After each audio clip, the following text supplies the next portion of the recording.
Picture चालू करो बे। अपने देश के लोग इस बात को लेकर बार बार उत्साहित हो जाते हैं कि अब की जो आग पड़ोस में जली वो भारत में को जरूर जलाएगी। बड़े नेता, छोटे नहीं, चिंटू पिंटू नहीं, एक बड़े वक्ता प्रवक्ता ने मालूम क्या लिखा है, नेपाल के वित्त मंत्री को भीड़ मार रही है, वो भाग रहे हैं, तो उसने उस चित्र के साथ लिखा। बस ऐसे ही सोच रही थी साड़ी में भागना तो बहुत मुश्किल हो जाएगा, भारत की वित्त मंत्री को के ऊपर ये तंज। भारत में वैसी परिस्थिति की कल्पना की जा रही, अपेक्षा की जा रही है, कल्पना नहीं, आवाहन किया जा रहा है कि हे उत्पातियों भारत में आ जाओ। अभी मैं उदित राज को सुन रहा था, वो कह रहे थे कि भारत में ऐसा क्यों नहीं हो रहा, यहां तो महंगाई भ्रष्टाचार सब इतना ज्यादा है। मतलब इस बात की तकलीफ है कि बवाल यहां क्यों नहीं हो रहा। अरविंद जी, और कुछ लोग हैं जो नरेंद्र मोदी को चुनाव में तो हरा नहीं पा रहे हैं, लगातार डिफीट खा रहे हैं, तो उनके मन में कहीं ना कहीं अपेक्षा है कि चुनाव में तो हरा नहीं पा रहे हैं, चलो भैया। नमस्कार दोस्तों, मैं हूं सुनील और आप देख रहे हैं क्विक रिएक्शंस में आप सबको एक बार से स्वागत है। आज का वीडियो होगा अग्निहोत्री, जो कि फेमस पत्रकार, पॉलिटिशियंस और इनके स्पोक्स पर्सनों को पूरा उखाड़ के रखने वाला पत्रकार है। बहुत पसंद है मुझे ये वाला पत्रकार। थोड़े कांग्रेसी लोग क्या चाह रहे हैं कि नेपाल जैसा परिस्थिति इंडिया में हो जाए ताकि सत्ता परिवर्तन हो जाए, मोदी हट जाए, ये लोग का चाल चलने लगे। इसी हवाले से वीडियो है, कैसे इन लोग का फाड़ता है विशाल अग्निहोत्री। चलिए देखते हैं, मजे लेते हैं। और विशाल अग्निहोत्री को चैनल पे पहली बार आया तो प्लीज सब्सक्राइब करके जाना, पूरा वीडियो देखिए, मजे लीजिए। चलिए वीडियो देखते हैं। इसी बहाने जैसे श्रीलंका में हुआ, जैसे बांग्लादेश में हुआ, जैसे नेपाल में हो रहा है, काश भारत में भी हो जाए कि मोदी सत्ता से हट जाए। लेकिन अमिताभ जी ये संभव नहीं। संभव इसलिए नहीं है कि विद्रोह होने के लिए दो चीजें जरूरी हैं, एक है करप्शन और दूसरा है वंशवाद और तानाशाही। मोदी सरकार में करप्शन का कोई आरोप है नहीं, आप चाहे जितनी भी मुंह जबानी आरोप लगा लीजिए, लेकिन ठहरता कुछ नहीं है। और न तो यहाँ वंशवाद है, यहाँ लोकतांत्रिक तरीके से चुनकर लोग आते हैं। तो और उल्टा विपक्ष करप्शन में भी आकंठ डूबा हुआ है और वंशवाद भी है। और ये तथ्य है, प्रत्यक्षम किम प्रमाणम। अब देखिए, नेता प्रतिपक्ष श्रीमान राहुल गांधी भ्रष्टाचार के केस में जमानत पे बाहर हैं और लोअर कोर्ट से लेकर सुप्रीम कोर्ट ने माना है कि इनके खिलाफ केस चलना चाहिए, प्रथम दृष्टया साक्ष्य है। इनके एक महत्वपूर्ण सहयोगी राष्ट्रीय जनता दल के जो मुखिया हैं, 5-5 कोर्ट के द्वारा सजा याफ्ता मुजरिम है।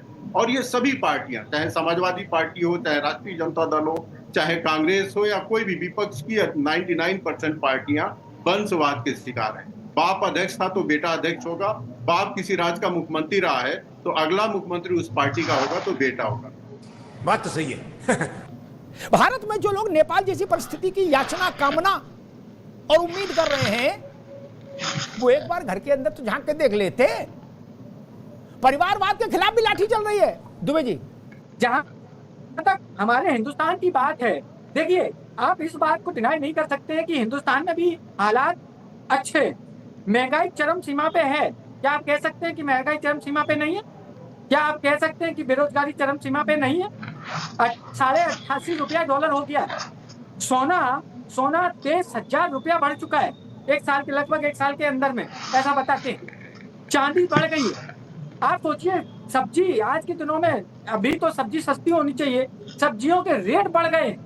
कहने का मतलब नेपाल जैसी स्थिति हो जाएगी, ऐसा कह रहे हैं। सब्जी बढ़ गई है।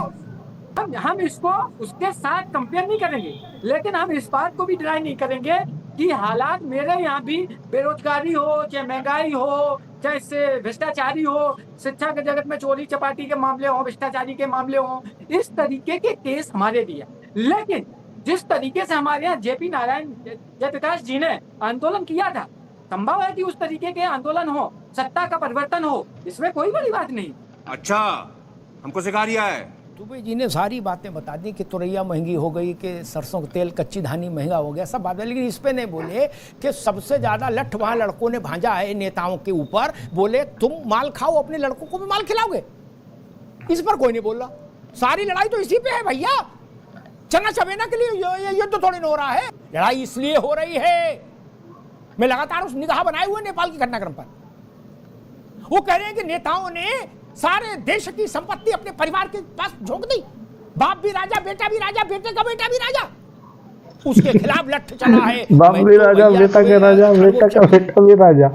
मैं तो कहूंगा भारत के ऐसे ओले गवर्नमेंट का बात हो रहा है, जिनमें वंशवाद का मामला हो, उनको अतिरिक्त सावधानी बरतनी नेपाल में चाहिए। ओले नाम प्रधानमंत्री थे, अभी जैसी प्रधानमंत्री कामना हो मत रहा है करिए, हमारे बेंगलोर का वीटीयू का। सबसे ज्यादा लठ फिर कहां इसी बजेगा? तरह इसका वीटीयू का भारत में स्टूडेंट केवल है। और केवल जनादेश से ही सत्ता बदली है। जनसाब कर्नाटक से पढ़ के गया है इंसान। कोई परिस्थिति रही हो, कोई नेतृत्व रहा हो, वंडलिज्म से, अराजकता से, आगजनी से भारत में कभी सत्ता नहीं बदली। ये भारत है। और सत्ता के हस्तांतरण में कभी थप्पड़ भी नहीं चला। गोली बंदूक बम तो छोड़ दीजिए दुबे जी। इसलिए भारत को बांग्लादेश और नेपाल बनाने की कामना रखने वालों को अपनी मनस्थिति का इलाज कराना चाहिए। जनता के तन पर कपड़ा नहीं और नेता मुगले आजम हो जा रहा। एक तो वो और मुगले आजम हो जा रहा, वो उसकी फोटो डाल रहा धक्का धक। एक होता है चुप्पी मार के बैठे रहो जो अपने घर में काजू बादाम खा रहे हो, और एक होता है छत पे खाएंगे और पड़ोसी को दिखाएंगे।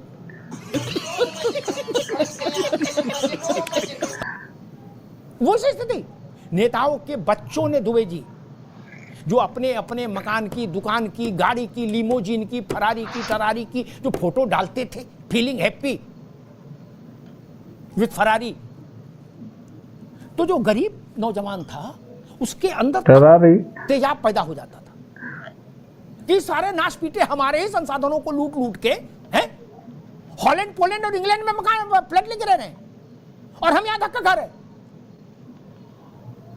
फिर उनको लगा कि हमको मुक्ति नहीं मिलेगी। क्यों? बाप मर जाएगा तो लड़का है और लड़का मर जाएगा तो लड़के का लड़का है।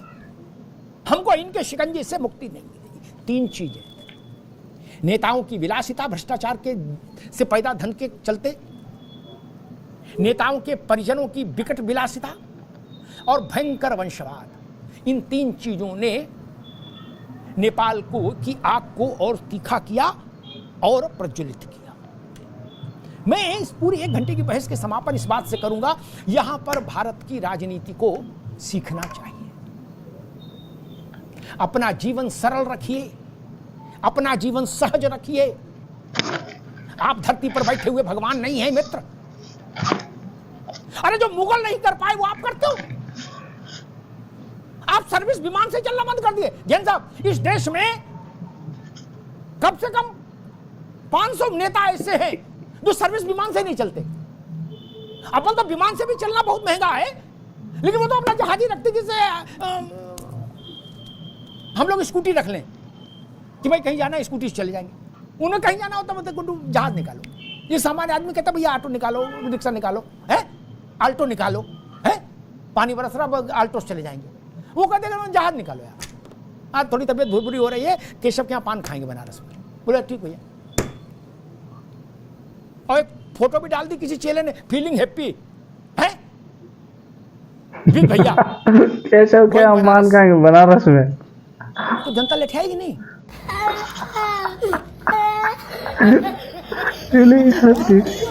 बनारस लेठाएगी ना, तो लेठाएगी।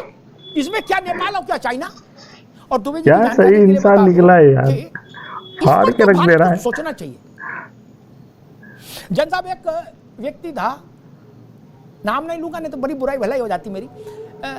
वो साइकिल पर चूहा मार दवा बेचते थे, वो छोटा सा माइक्रोफोन लेके, हैं चूहा हो छिपकली हो दवा डालो साफ।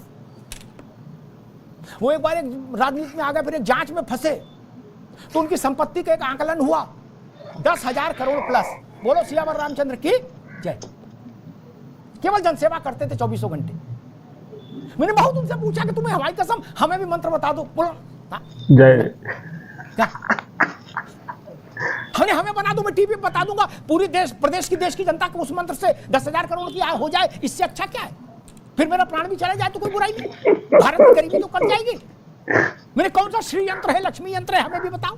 दिवाली पर बांट। कैसे लगा आप सब लोग ये वाला वीडियो? विशाल अग्निहोत्री मस्त बना देता है वीडियो, क्या बोले। चलिए मिलते हैं अगले वाले वीडियो पे। जय श्री राम।